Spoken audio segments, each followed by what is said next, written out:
نحمده ونصلي ونسلم على رسوله الكريم اما بعد فاعوذ بالله من الشيطان الرجيم بسم الله الرحمن الرحيم قال الله تبارك وتعالى في القرآن المجيد يا أيها الذين آمنوا إن جاءكم فاسق بنبأ فتبينوا ان تصيبوا قوما بجهالة فتصبحوا على ما فعلتم نادمين صدق اللہ العظیم۔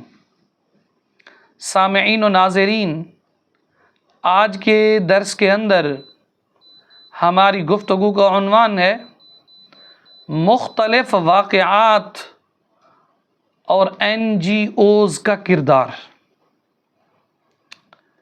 آپ کے علم کے اندر ہونا چاہیے پاکستان میں مختلف NGOs کو تیزی سے پھیلتے ہوئے نیٹ ورک کے ساتھ چند مسائل سامنے آ رہے ہیں جن کے بارے میں دینی رائے جاننا از حد ضروری ہے۔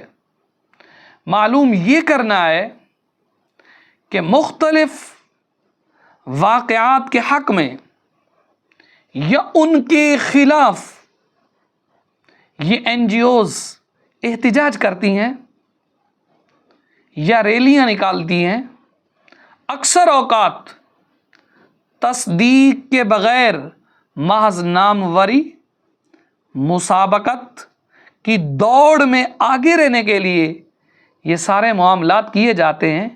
قرآن و سنت میں ان کا کہاں تک جواز ہے اور قرآن کیا کہتا ہے اور میرے مصطفیٰ کا فرمان ان NGOs کے بارے میں کیا کہتا ہے؟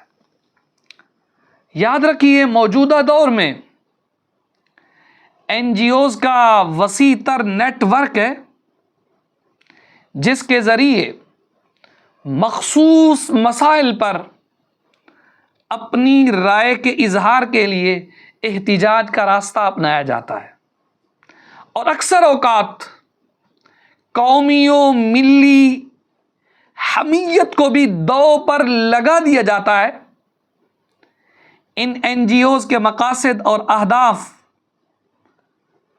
کیا ہیں، اس سے صرف نظر کرتے ہوئے اہم بات یہ ہے کہ کیا کسی مسئلے پر ان کا رد عمل کا طریقہ جائز ہے؟ شریعت مطہرہ میں کسی خبر یا کسی بات کو بغیر تصدیق کے بیان کرنے کی کیا قرآن نے ممانعت دی ہے؟ تو بالکل واضح فرامین موجود ہے۔ ارشاد ربانی ہے یا ایھا الذین آمنوا ان جاءکم فاسق بنبأ فتبینوا، اے ایمان والو اگر تمہارے پاس کوئی فاسق خبر لائے تو اس کی تحقیق کر لیا کرو۔ فرمایا کہیں تم نادانی سے کچھ لوگوں کو تکلیف پہنچا دو پھر تمہیں اپنے کیے پر پچھتانا پڑے۔ حدیث پاک میں کسی بات کو تصدیق کے بغیر آگے بڑھانا انسان کے جھوٹا ہونے کی نشانی شمار کیا گیا ہے۔ حدیث پاک میں ہے کفا بالمرء کذبا ان یحدث بکل ما سمع، کسی آدمی کے جھوٹا ہونے کے لیے یہی بات کافی ہے کہ وہ تحقیق کیے بغیر ہر سنی سنائی بات لوگوں کے سامنے بیان کرتا پھرے۔ ہمارے ملک میں اس وقت NGOs کا ایک جال بچھا ہوا ہے۔ اسلام آباد کے بیشتر 5 اسٹار 4 اسٹار 3 اسٹار ہوٹل انہی کے دم سے آباد رہتے ہیں۔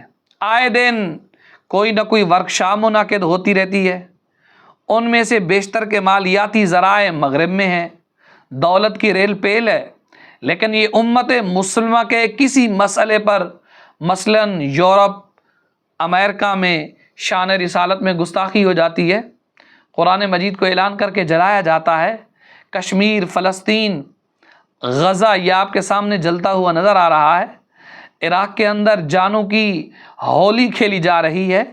ان تمام مسائل اور دیگر خطوں کے مسلمانوں پر مظالم، امریکہ اور یورپ میں مساجد کو جلا دیا جاتا ہے، کتے چھوڑ دیے جاتے ہیں، ان مسائل پر بھی کبھی آپ نے ان NGOs کو احتجاج کرتے ہوئے دیکھا ہے؟ یہ کبھی نظر نہیں آئیں گے۔ انہیں صرف مخصوص ایجنڈے پر کام کرنے کے لیے فنڈز ملتے ہیں.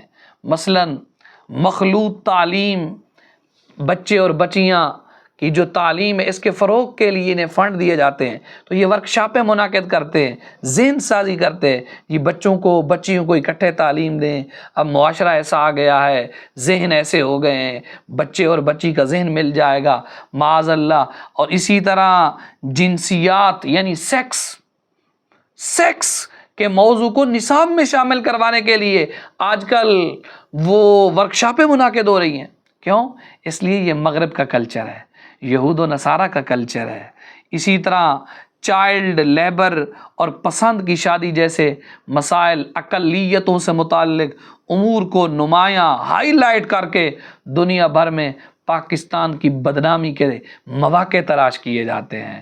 تو خلاصہ کلام یہ ہے، این جی اوز کا کام یہ ہے کہ جہاں قرآن و حدیث کی بے حرمتی ہوتی ہے اس مسئلے کو اجاگر کیا جائے، جہاں قرآن کے حکم کے خلاف کوئی کام ہو رہا ہے اس مسئلے کو امت مسلمہ کے سامنے رکھا جائے، جہاں امت مسلمہ پر مظالم اور ظلم و ستم کے پہاڑ گرائے جا رہے ہیں. اقوام متحدہ کے اندر این جی اوز کو اس پر کام کرنا چاہیے، بجائے اس کے کہ اس پہ کام کرتے، بجائے اس کے دینی احکامات پر عمل کرتے.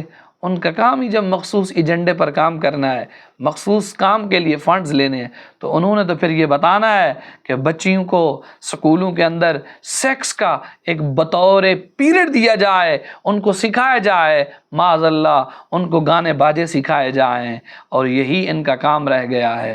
دعا ہے اللہ کی بارگاہ میں، اللہ یعوذ باللہ، اللہ ہمیں عمل کی توفیق عطا فرمائے.